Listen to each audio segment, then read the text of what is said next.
Today is one of those days where I just can't get the first minute of the video done. Sometimes this happens, man. I've been trying for like 15 minutes. I've tried hello, everyone. I've tried what I've got for you today. I've tried today it's time for. I've tried every single variation of the opener I can come up with. But for some reason, I can't get it done. Let me try. Let me try with a bit of a different start. Okay. So what I've got for you today is a... What I've got for you today is a best-of-3 series of Terran versus Protoss, where in game number 1, we find ourselves on the map Royal Blood. Spotting right here in the top right-hand corner, playing with the red Terran SCVs from South Korea, we have Kjur, and his opponent in the opposite corner with the blue Protoss probes. He goes by the name of Classic, and Classic, of course, also is from South Korea. I did it! Ma, get the camera! I did it! Only took me 15 minutes. Okay, well, within those 15 minutes, I did find out that these guys are opening up with very normal starts, although I just noticed that apparently Classic has sent out a probe in the earlier stages of the game. Nothing all too crazy, though. Both of these guys generally like to go for that macro-focused approach. Classic just, looking at the minimap here, at the very least, the vision of that worker. He's just scouting around his own main base and his natural to make sure that there's no early game proxies going up. And he'll be happy to note here that it is indeed going to be that good old barracks inside of the main base. As Kjur decides to go for a Marine first. Okay, fair enough. Standard opener in the meantime as well on the other side of the map.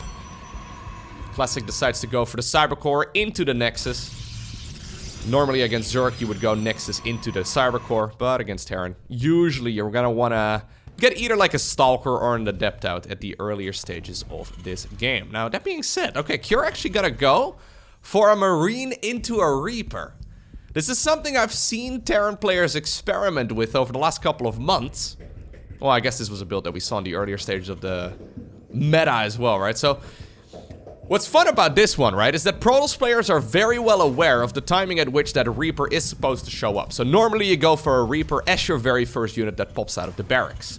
Because of that, though, Classic will also know that if it doesn't show up by like 2 minutes and 25 seconds or so, maybe 2:30, he's gonna be allowed to send that very first unit of his towards the other side of the map. Yeah. So at this point, I guess he's already, well, he saw, no, he didn't see the bunker at the front. I thought maybe for a second he had seen the start right there of that bunker as well with his scouting probe. Not quite the case, but he's still gonna send it in, and that now means that that Reaper is gonna go into the main base of the Protoss player uncontested. The question is, how many workers will he be able to kill before that second Stalker that's being chrono boosted right now comes out as well? First Stalker in the meantime, okay, on the other side of the map, gonna be pushed back by Jimmy inside of the bunker. 2 probes for now. I think that's pretty decent. 2 probes is good enough, I suppose. The thing is, obviously, that Terran has to go for that really quick bunker, and if you're going for a really quick bunker, you're also cutting into your own production a little bit. You can, of course, salvage it later on. It's a nice little piggy bank. Maybe you can get another one. Nicely done. Stalker sleeping on the job for just a little bit, as Classic apparently is busy starting up a, a Dark Shrine. This is something that Classic loves to do, man. A lot of Protoss players at this level, they like to go for additional gateways, right? Maybe a double gate, triple gate, quadruple gate even.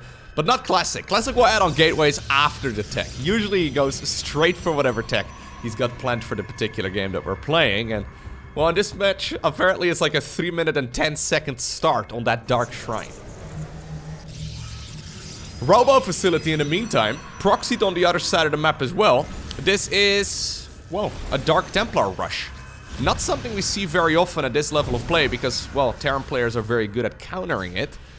Kjur, though, has absolutely no idea what he's playing against. Even though he did get vision right there of the Twilight Council, he's probably going to make the assumption that that is, well, for like a really quick blink or something a little bit more conventional. Kjur going for one of his favorite move-outs, though. The double Widowmine drop. You always hope to, you know, this is what Terran dreams are made of, right? You always hope that you're going to get at least a dozen workers on the other side of the map. More often than not, though, at this level of play, you're not really going to be able to get all too much. There's the Dark Templar being warped in. This is very quick. Do we have scans available? Well, we've got a Raven on the back of it, actually. So Kjur is going to have some mobile detection, as well as a scan, it looks like. So that's quite nice. Here's that medevac drop inside of the main base of the Protoss player. No reaction just yet, but he does pull the probes right here in time. And he gets 1 worker. Not great. In the meantime, Dark Templar over here. Number 1 at least. Got killed on the ramp. Number 2. Okay, sneaks around the scan. That is quite annoying, though. But the Raven should be out here momentarily. Kier, you gotta send that to the natural. Yeah, so both players decide to go for a bit of a cheeky one here, but in the end, very, very good start here for Kier. Obviously, that Dark Templar, it's quite the commitment. You're gonna have to kill a little bit more than just 3. 4 workers, 5 workers. Honestly, this really doesn't justify this opener at all, though he does pick him up and get him out of there. Okay, nice save right there. The problem is, right, this is all so expensive. In the meantime, by the way, I thought for a second we had another Widowmine drop, but that's just an empty medevac trying to make its way back home. Okay, Classic, what happened, man? Classic usually goes for, well, classic openers. He decides to go very quick Dark Shrine, then he goes for a super quick Robo Bay. I was thinking that was a little bit funky because the Robo facility is on the other side of the map. Are you really gonna make Colossi or Disruptors right over here? That doesn't make a lot of sense. So instead, as soon as he got scouted, which he probably hoped for, he cancelled the Robo Bay when that medevac retreated, which obviously is something that Kier would have clicked on, and he decided to replace it with additional gateways. He's now gone for, well, charge as well as just a whole lot of gateways. There is a third Nexus, and he will make a couple of probes over there as well, but I think that Classic is probably ready to go for just one big push. I think this is just gonna be an Archon Zealot all-in right now. Okay. Not normally the way, rather, that Classic plays. Normally he will go for something a little bit more orthodox, but maybe he's changed his ways over the last couple of weeks. I haven't seen that many of his matches. The only thing that's throwing me off a little bit is the Forge timing. It could also be that he's waiting for his opponent to show up with an attack. Because pushing into this, well, Terran position is very difficult. There is no third command center or anything like that. Now that is lovely. Interference Matrix on that Warp Prism is gonna make it so that these, well, these Archons are basically toast. Unless he recalls them right now. Yeah, that's exactly what he decides to do. One goes down, second! Will actually stay alive, so good save. But anyways, he's scouted right now in the main base of the Terran, at least, that there's no third CC anywhere. So that means that Kier is gonna go for one big push. All of these upgrades right here will finish up around the same time. Stimpack is already done. Now the third command center starts up, but this definitely needs to deal damage. I don't think this is the time to go for Blink. I think we should just make as many units as we humanly can, because... Oh my god, free Immortal? Hello? What? What's that Immortal doing there? I guess he really wanted one, but... Oh my god, that one pylon there in the main base powering everything. Now is the time to go, Classic. Because now you know that your opponent is going to be stacking up a lot of cash. There's no way for him to really properly warp in reinforcements. Oh my god, even the Zealots in the main base are not enough to push back that Marine force. And so far, Kier is looking very solid. I would go a little bit more aggressively if I were you, Kier. Okay, well, he doesn't want to... He doesn't want to push before, I guess, the gateways are repowered once again. 10 probes have already gone down. Kier just playing this as safe as he possibly can. Slowly pushing this forward. There's the anti-armor missile as well. Kier honestly looking impeccable so far here in game number 1. Yeah, I mean, this is very over. There's just not enough army right here for Classic to push this massive Terran force back. Yep, there it is. GG. Next up, we find ourselves on the map Ancient Cistern. This time around, none of that Marine into Reaper shenanigans. I would like to see it, but no, it's gonna be a Reaper into a Marine instead, which is of course the conventional way to start off this type of game. Reaper is gonna be sent straight towards the other side of the map as Classic got a little bit of early game scouting done with that very first probe of his, and judging by the fact that it took quite a bit of damage too, I think there must have been a dance right over here on the low ground with that command center. Just to make sure that that command center is delayed for as long as possible. That probe, a true hero, man. He took a lot of damage, but he's not dead. And now, he gets the greatest honor. He gets the honor of building the Stargate. That's beautiful. Everybody was waiting for him to come back home. The most experienced of the probes. Probius himself. What a legend. Okay. Stargate opener right here from Classic. That is the type of Classic style we've come to expect. Classic is very much so the kind of guy who will just play as normal as possible. Now, of course, it's always the question, like, what is normal, right? In StarCraft 2, what is considered to be the standard? Generally speaking, there's quite a bit of variety when it comes to viable build orders, but a very quick Dark Templar rush is definitely not the standard, okay? Stargate opener, a whole lot more common. Question is, are we gonna see Oracles or are we gonna see Phoenixes? Okay, it's gonna be Phoenixes right here from Classic. Phoenixes, of course, usually used to go straight into Colossi. Always nice. Although I won't mind seeing Oracles either. Oracles, oh my god, that was a very long line right there. Oracles, of course, also very nice to have. But yeah, there's that robot facility starting up. So Classic is very much the kind of guy who will just skip the gateways in the earlier stages of the game and just go for all of the tech. Aww. Was that Probius? No, Probius is over here. As long as Probius lives, okay? I don't care. Cute little move right here from our Protoss player, as he does indeed snipe that Reaper. Revenge for Probius 2.0, I suppose. You do love to see it. In the meantime, on the other side of the map, we've got Cure opening up with a normal build as well. Double tech lab here, so he's certainly planning on bringing a little bit of aggression out, but he's going to follow it up with a few of those barracks. They're going to be doing the big switcheroo here momentarily, and we'll see Stimpack, we'll see combat shields, and we'll probably see the +1 infantry weapons starting up here momentarily as well. So a bit of a slower start to this particular game. Robo Bay, very nice. I actually like seeing the Raven a little bit more frequently in this matchup. Ravens previously were mostly used in the Terran versus Terran matchup, but they're a little bit cheaper now, they're a little easier to get, and because of that we see them a bit more frequently against Protoss as well. I mean, in the previous game we had that excellent interference matrix on the Prism, of course. That's a super cute move, but you can do the same thing on Colossi as well. That's how they're most commonly used in this particular matchup, so you can temporarily disable those Colossus that will usually follow a Stargate opener like this. So even though Cure doesn't really know exactly what he's playing against, this is just the I don't want to die to anything dumb type of build, right? That's honestly a really valuable build. Not dying to stupid stuff is about 80% of climbing the ladder in StarCraft 2. In a way, an opener like this always strikes confidence in me as well. I always think that whenever a Terran player goes for a build like this, maybe I'm wrong, but they always seem to assume to me that they are a little bit better than the opponent.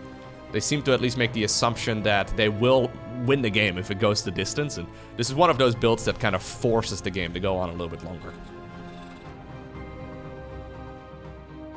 Not really a lot of use out of those Phoenixes just yet, though. I mean, he's flying them around the map, mostly just to try and intercept any sort of medevac drop. No Widowmine drop this time around. That is one of Cure's signature's moves, but he loves going for that particular build. Not the case this time around, though, as we do indeed have the trifecta of Terran upgrades right there on the production tab. These will all finish up around the same time, and that will be a massive power spike. And usually, that'll be the first time that Terran can really start moving across the map. The thing is, Protoss also knows this, so they are using that time right now at their disposal to build up one of the strongest units in the game. The Laser Giraffe himself will be coming out very soon. Not as big as it would be in the lore of the game, because it would take up about a quarter of the map. But still, very formidable, especially when it comes to fighting against those Marines. Okay. Here's Cure, going for his timing attack. Stimpack, combat shields, +1 infantry weapons, all of it is done. This is a scary attack, especially when you don't go for a third command center on the back of it, so I don't see anything along those lines just yet.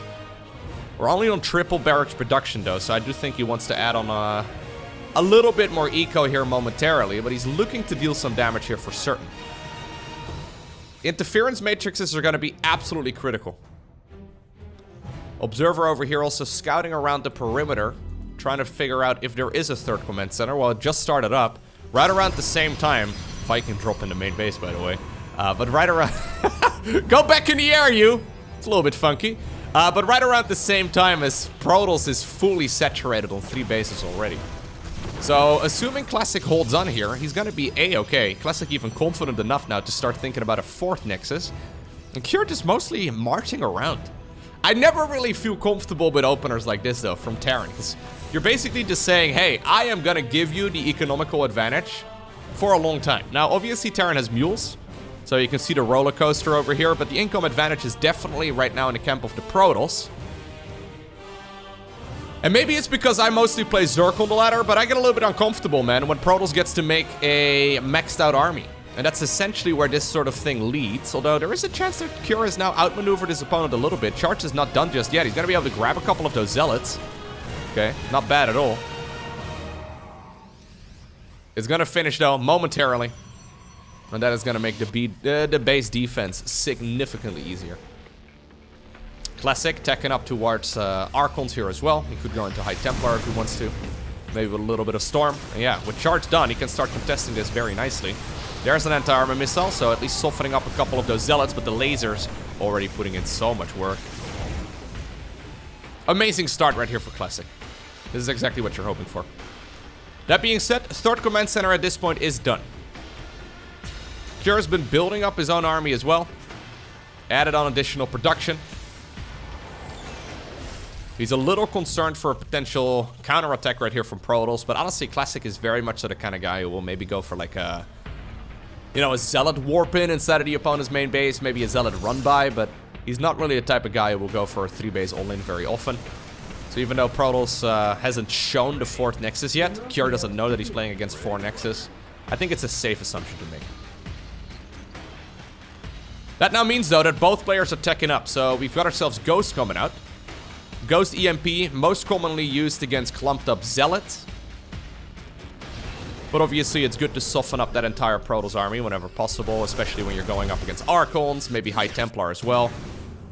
Ghosts are always very nice against the Protoss army. So both players basically just rushing out to a maxed out army.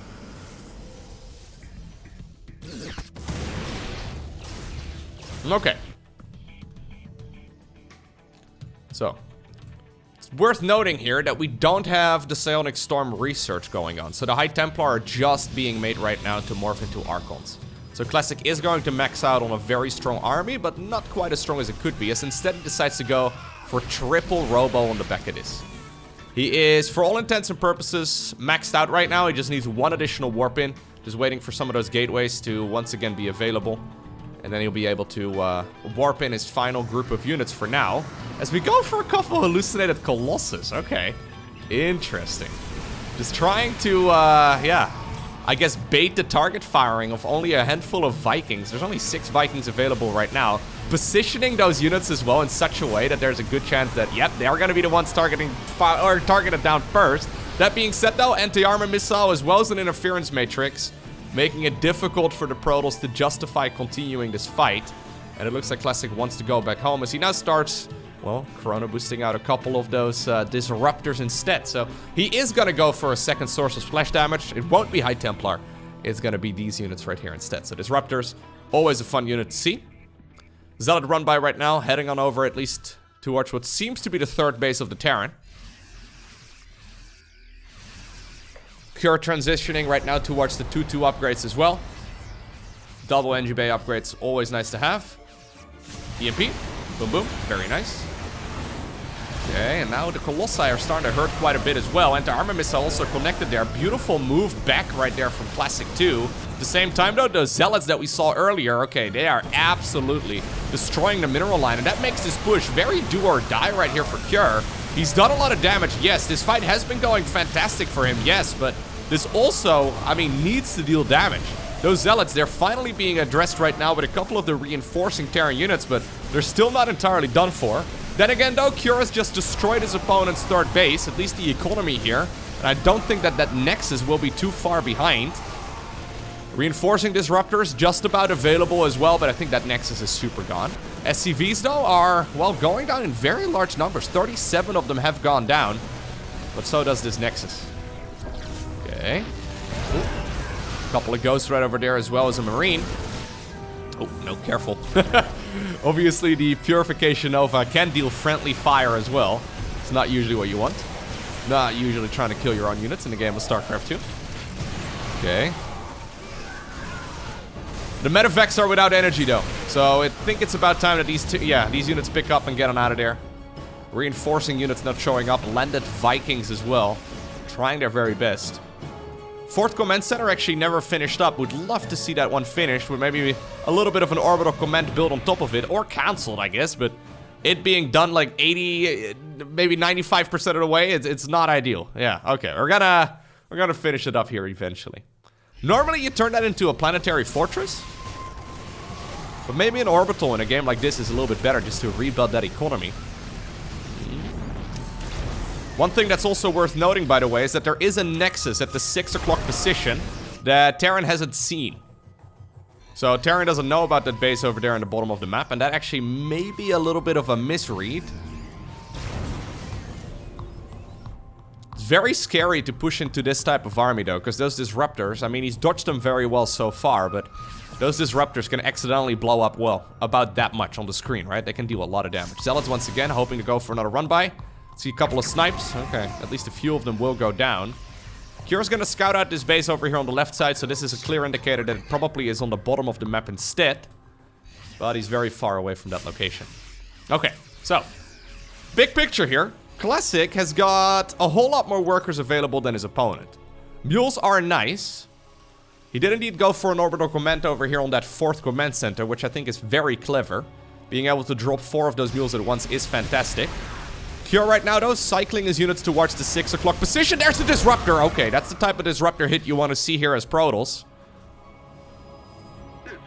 He still doesn't know about the base, but I think he realizes it by now that it's the only real option. The problem is, now his army is no longer big enough after that Disruptor Nova to contest that base. Yeah, he sees the army. He must realize at this point that this base is taken here. It's the only thing that really makes sense. Kira can no longer afford double upgrading, but he has gone for just the infantry weapons, and +3 is still fantastic. Protoss has stopped upgrading altogether as well. Disruptors, of course, don't really care so much about upgrades. They either deal damage or they don't, right? And usually when they deal damage, they deal a stupid amount of it, so this is one of those amazing units in these sort of scenarios. Triple Robo is definitely a little bit greedy. 9 Disruptors right now. Normally what you want to do as Terran, right, to deal with these type of mass ground armies is go for like Mass Liberator. But that's not really the type of army you can make off of the economy that he's got right now. Although he's been rebuilding it. We're back up to 49 SCVs.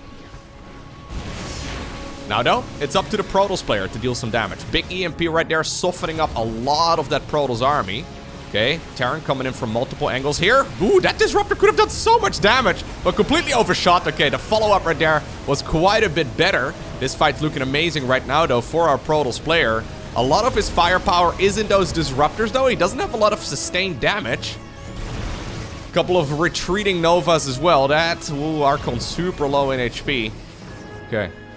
Looks like Terran's gonna be able to hold on, but at the cost of 14 SCVs.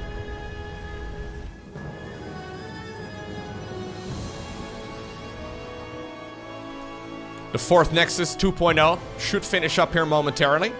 The same, however, is happening right here for the infantry weapons, and that's going to be a nice little power spike for the small amount of Terran units here that are still available. That's a lot of Disruptors, man. I wouldn't mind seeing a couple Colossi again. We're up to 10. 10 Disruptors feels a bit... Oh, we're going bowling. We're just fishing right now. Okay. You know what? It's cooldown based, right? So the ghosts can't prevent these units from casting. Nice little bit of damage. Not bad at all. Yeah, if Terran's gonna set up all of their units over here on the right side of the map, though. The left side, once again, this has been a problem here for Cure for a while. It's once again very susceptible. I wouldn't mind seeing some static defense or maybe a couple of supply depots. Anything to slow down Zealot advancements there. Anyways, here we go, though. Beautiful concave set up right here by the Terran player, trying to come in from every angle. But he spends so much time in these fights splitting against the Disruptors that he's not actually firing with his units. Okay.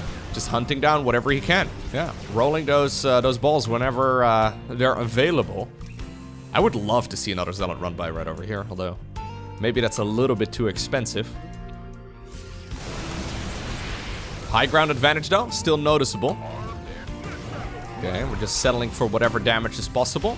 Classic wants to force the battle here. He wants to get a good detonation in, but so far, Kira is doing a decent job splitting up his units. He's just bleeding out so much stuff. Like, with this many Disruptors available, you just constantly get one of them available to fire, right? So, Yeah, we've got even more coming up. He's gonna go for 13, 14 Disruptors right now. A couple of Ghosts here, also caught on the wrong end of the rocks. They will also fall. Okay. Classic, 126 army supply versus 95. Yes, his upgrades aren't as good, but his units are very powerful. And now is the point where you kind of regret not having a planetary fortress in this position, right? A planetary here would be much easier to defend. Speedy Prism as well with its speed upgrade that we saw researching a while ago. Very nice to have, of course. Okay. I love the way that Kira is maneuvering his army around, though. It's really clever. Okay, here we go. Once again, can he get a big detonation? Well, those two were pretty decent right over there on the left. Second Prism also shows up, decides to fly over the infantry. Probably not ideal, but as long as there's more room for reinforcements right here, coming from the back, I think this will be A-okay right here for Classic. Who's just bowling, man? This guy is just sending Disruptors everywhere. And in the end, it's enough to shut down the Terran player in red. And that will bring us to Babylon, the final map in this Best-of-3 series. Little bit of variety this time around from Classic. I've now mentioned several times in this video that the man is allergic to early game gateways, but turns out that's not always the case. We've got ourselves a double gateway start right here from Classic, and Kira, I mean, he's going for a reactor first. No scout whatsoever. Kira is not going to be aware of the fact that this is going to be some early game aggression right here from Classic. He is definitely going to want to have a way to make sure that he pushes back those adepts. Okay. This could get very awkward right here for Kira. He's going for a triple Rex start. So both players opting for a lot of low tier units, but neither player is aware of the fact that that is happening on the other side of the map. As long as the command center finishes on the low ground, that's of course the most important thing, right? As long as this CC finishes, you can basically always, in the worst case scenario, you can fly it back into the main base. Okay, well, we are going to shade around on top of those Marines here. Good target firing down. One SCV also hungry for blood. Look at that bad boy. Legend. Maybe not as cool as Probius from the previous game, but you know what? Still pretty dang cool, man. This guy over here, one of the few Terran units with one confirmed kill to its name. You'll love to see it. Okay. Stalkers right now on the back of it. A robo facility here at the front as well. I actually really like this from Classic. I don't know, in my mind, Classic is always the type of guy. I mean, I know he's incredibly successful throughout his career and he's had a wide variety of playstyles, but at least ever since he's come back from the military, I feel like he's been playing that, like, slower, that laid-back that laid-back Protoss force where you slowly tech up and, well, you, in his case, I guess, you rapidly tech up. You mostly just defend, and then eventually you try to overwhelm. I like him taking the reins a little bit more. It's been going well so far in the series, I think. Although I say that, in game number 1 he went for he went for something like that and it didn't really work out all too well. Now he's gonna just follow it up though with a little bit more of a standard approach. So we're opening with some aggression, but now we're gonna go into sentries as well. The sentries are, of course, looking to provide some more energy here, so, or to accumulate some more energy. Usually it means that Protoss is going to want to sit back for at least a little bit. Okay. A couple of those adepts in the main base. I know that somebody in the comment section gets very upset whenever I call a trio of units a couple. My favorite YouTube comments are the ones where people type in all uppercase. There was one yesterday. Loco, a couple is 2, not more than 2. That was basically the gist of it. That's how I read your comment, by the way, when you're typing in all uppercase. It only counts as shouting. Everybody knows this when you hold down shift, right? When you hit caps lock and then you start typing in all uppercase. That's not shouting. That's just being slightly upset. Anyways, those sentries here, very nice. Not the perfect force fields. Actually, you know what? I say that. I thought he wanted to slice off maybe a couple less units than that, but those force fields are actually flawless. Killing everything. Didn't realize the Immortal was that close to popping already. Don't go too far down the ramp though, Classic. Classic wants to take a third Nexus, but... still a lot of Terran units out here. Concussive shells, I believe, are done. Yeah. He just needs a little bit more time here before he finishes up his real power spike. Infantry weapons a little bit later this time around. Couldn't find it. Part of the wall off, apparently. Okay. Now with a triple Rex opener, you do produce an awful lot of units. The Urubu over here scouted out exactly what the Terran player is going for, but Protoss doesn't know yet. The thing is though, Colossus number 1 already out. Colossus number 2 is gonna pop very soon. They will have Stimpak, they will be quite strong. Unless they can snipe it. Protoss army currently mispositioned. He probably could have gotten the Nexus. Yeah, he could have definitely had the Nexus. Okay, well, he needs some very good hits right here with the Colossus, but yeah, this is what Classic has been doing for a decade. Beautiful. Excellent. The force fields have been super solid, actually. That's a skill, man. The youngsters that play Protoss in 2023, they don't know what the art of force fields are like. These days, units can actually break force fields, but back in my day, force fields were there to stay until they ran out eventually, but there were no Ravagers. You couldn't break them very easily, okay? I guess you could break them with, like... You could break them with, like, Ultralisks and Thors and all that, and maybe Archons, but... That was Stoller. No, Stoller. That was Stellar right there from Classic. Coming up with new English words again. Last time that I mentioned I came up with a new English word while casting a game of StarCraft 2, apparently I came up with a word that literally existed. I don't remember what it was. Saltily or something? It was something like that. I said something like saltily, that's not even a word, and it turns out it was a word. I thought I invented it. I don't think that was the word. Nah, I don't remember. Anyways, beautiful little move right here from Classic. Going after that third command center. Can he kill it? I think he will. Ooh, he provides high ground vision right now as well with an hallucinated Phoenix. Oh my god. Are you kidding me? Yeah, you don't do any damage. You're an hallucination, man. You know what? Now you're regretting making those 2 extra sentries in the earlier stages of the game. I know they served a lot of value, but now you wish you made 2 Stalkers instead, because that command center would have been super dead. Ay, ay, ay. Okay, well, that actually flips this game upside down. Classic sacrificed quite a couple of units there to try and kill that base. Even though Cure has lost a lot more, this is very playable for him. There's no way Protoss is gonna break this. No way. I mean, you can try, but... I don't think you should. Terrible idea. Yeah, instead you probably want to just macro up. 4th Nexus going up. Stalkers here on the left side to intercept any sort of medevac drop. Zealot over here also pretending to be cool. I mean, he's pretty cool. Yeah, you know what? He's pretty cool. Cool guys don't look at explosions, right? This guy meditating right here on the Vespian Geyser. You love to see it. Okay. We didn't morph in the orbital command yet. Now he's gonna start that up. And now the Ghost Academy also begins. Classic hanging on here. Or sorry, Cure hanging on here by the skin of his teeth, but... he's in the game, and that's the most important part.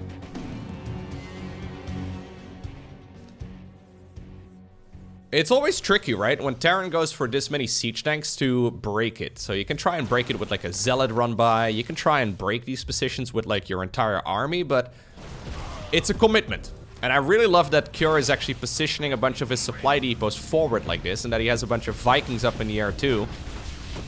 Just making sure that this Protoss army stays at bay for as long as possible. Matter of fact, drop though in the meantime inside of the main base. That's one of the advantages of going for those siege tanks. You don't really need that many of those units at home to defend. Good force fields once again. 11 probes have gone down here. Not ideal. But the main thing to note right here, of course, for Cure is that all of those Colossi are back home, and that's always a good moment, right? When you know that that Protoss army is no longer breathing down your neck. Do we have a blink available again? Feedbacks would also be nice. No, not the case. Okay, he's chasing down these medevacs with a prism that has 2 High Templar in it to try and feed back the medevacs, but I don't think it's gonna happen. Observer here also gets killed, super important. Cure's looking solid here. Yep, I like it a lot. I mean, I don't like this position more than I like Classic's, but considering Classic was about to win the game, at least this is what it felt like, this is a hell of a lot better. Archon coming up, no Storm once again. It's probably because of Cure's fondness of those ghosts. When you know that there are this many ghosts out on the map. Honestly, High Templar, they're still an option, but bit of a risky option. We're gonna kill the pylon? Yeah, of course. Can't resist. Jimmy over here does scout that the rest of the Protoss army is heading this way. Classic is trying to chase this, but I don't think it's ideal. Okay, Cure apparently now once again feeling confident to start facing this this Protoss army head on. This is the first time that Classic sees this army. Yeah, he sees the tank sieging up. Really no way for him to push into that. Whoa, okay. Dude, Classic is playing some spicy games. 4 hallucinated Colossi. This is like a game of whack-a-mole now, okay? You gotta choose whichever, unit you wanna... Well, it's not a very good game of whack-a-mole, I suppose. Not the best analogy. Anyways, you gotta choose which one of the Colossi you wanna target fire down, as we are gonna morph, or move in right now as Protoss. This is a aggressive move right here from Classic that I really don't like. Unless these siege tanks are unsieged, these fights are so dangerous. Classic agreed with me as well as he decided to disengage, but he definitely was hoping to get a little bit more done there. So Cure right now sees that half of those Colossi are fake, maybe more than half, and that they're also running out. So now all the Colossi that are up in the air, and the ground, I guess, they are real. And now suddenly Cure is on the offensive. There is a Zealot run by in the meantime on the other side of the map. Previously we had a game like this where like 30-something SCVs fell to like a handful of Zealots. Not the case this time around, as the SCVs were pulled away a little bit quicker. They're all idling inside of the natural expansion right now. Classic, though, is taking a lot of damage on his Nexus. The Viking count is pretty solid still, good enough to make sure that all of those Colossi are pushed back, as only a single one remains right now. That Nexus is super dead. Okay, reinforcing Terran units now have popped out of those production structures, and they're going to be able to push back those Zealots. Disruptors are coming up right now as well, though, for our Protoss players, so the Age of the Colossus, it's over. As we do have triple Robo here. So you can start pumping out those units quite nicely. Cure ready to intercept any unit that pops out of the Robo facility with the Vikings, but sadly for the Vikings, they can't actually attack this. Zealots setting themselves up for a surround, it seems. Do we want to collapse on top of this? Always a little difficult to say. At the same time, we have Zealots in the main base. We have a Nexus in the bottom left-hand corner as well. I think Protoss wants to collapse on top of this if possible, but it's a very dangerous move. Cure just now spotted it as well right there with that Liberator. Zealots in the main base have been cleaned up. Nexus in the bottom left has not been spotted just yet. Cybercore actually goes down. That means he can't warp in any additional Stalkers here until he rebuilds the Cybercore. I guess at this point, though, that's not really the most important part. Okay, he wants to try and kill one of those ghosts, but this ghost, look at him, dude. He's not scared. Okay. Terran also knows, though, that he needs to be careful. Yeah, he decides to stick around here for a very long time, and now Classic has had a lot of time as well to warp in additional reinforcements. Now he shows up, the Prism zooms in as well, and he easily wipes the floor with that massive Terran army. That's also due, though, to the fact that there's a lot of Terran units inside of the main base of the Protoss, trying to target fire down whatever they can. Lovely movement right here from Classic, though, cycling his units back towards the main base. At the same time, Cure setting up another attack that seems to be heading towards that base in the bottom left-hand corner. He hasn't seen it, I don't think. No, he doesn't know, but, well, he has at least figured out that there should be something out there if it's not on the right side of the map. And that will be the right decision. Classic is running on over in this direction. Smells as well that there is not that much of an army here in the bottom left for him to defend that base with, but it looks to me like he's gonna be able to stay alive. Good stutter step control right there from Cure, though. It's gonna keep away a lot of those Zealots. Medevac drop heading on over towards the main base of the Protoss once again. That's 3 units, or 3 Medevacs rather, full of units. Except for this guy right over here. Could have fit 1 more Marauder, maybe 2 more Marines. Zealot warping inside of the main base, but it's gonna be difficult to clean this up. That SimCity kind of working against the Protoss player right now. Yeah, heavily working against the Protoss player as those Zealots are trying to funnel between, oh my god, the Assimilator and that one pylon. Ooh, okay, the Knight right there. Ground weapons level 3. That's going to take forever to restart. This game has been going back and forth and back and forth and back and forth. Supply-wise, this is still a clear advantage right here for Classic, but I really like the moves that Cure has been making in this game. Here comes the Prism. Probably just trying to be as annoying as possible. Although sending a couple Vikings in that direction wouldn't hurt. Here's that Zealot warp in. Protoss army. Moving through the center of the map. Medevac drop going back in up north. And this is going to force that entire Protoss push to go all the way back home. Zealots over here got killed as well. Looks like one of those Vikings also has a confirmed kill, and I'm going to make the assumption that's the Prism. Kjorda's trying to snipe whatever he can. He wants to make sure that this Protoss army stays off of his bases, as he just now secured the 4th. He's got 4 siege tanks here at home. Not that many, but it's difficult to push into this, right? There's Ghosts, there's Vikings, there's a Liberator, there's tanks, there's a Planetary over here too. Classic really wants to take the fight to the Terran, but he also must realize that it's going to be difficult to actually fight. Okay, instead he makes the call to now expand. So he's going to go up to his 5th Nexus. Would love to see a Liberator heading on over towards the bottom left-hand corner, or at least some sort of pressure there, yeah. Here now thinking the same thing, he decides to go for a medevac drop. He needs something to pressure that base in the bottom left, because it's been unprotected basically the entire time. Okay, Planetary Fortress over here though, now spotted by Classic. Always scary to fight into that, when the SCVs can obviously repair this bad boy as well. Zealots making a very long trip around the map, but I think they're gonna be moving on over. Prism number 79 just got spotted as well, as the Vikings are headed on over in this direction. That is enough Zealots though to really start contesting all of those tanks in this position in general, as he now also pushes in over here at the front. A siege tank goes down, more and more SCVs are also finding their graves. At the same time though, the Vikings are once again available. Medevac is unloading in the bottom left-hand corner. That's where Protoss decides to warp in his reinforcements, as he does decide to back off. SCVs over here are taking a lot of damage. Nice movement right here by Classic once again. Taking down 17 of his opponent's workers, losing only a couple right here on the left side of the map, and, well, killing all of those Marines as well in the process. +1 flyer coming up here for Classic, who's preparing for a late game. I don't know if I really like that all too much, if I'm being honest with you. Yeah, he doesn't really have the eco available yet, so he started up the upgrade and now he canceled it again. I think it's not a... Yeah, if you don't have a good economy, you don't have a lot of time, when this game is very dicey, I think transitioning towards Sky Toss is kind of scary. Robo Bay makes a whole lot more sense, rebuilding that one. Oh, he's gonna go after the rocks!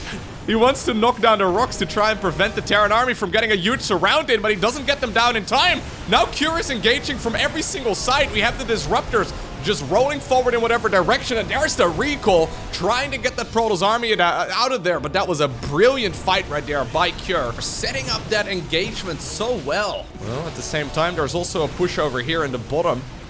Once again, a couple of those Protoss units just trying to deal damage wherever they can. They're gonna run away as they realize that indeed that Terran army is making a move down south. Classic thinking about taking another base. He's been ready to intercept any dropships that move towards the bottom left-hand corner for a while now. Sensor tower here is gonna reveal that indeed the Protoss once again is engaging.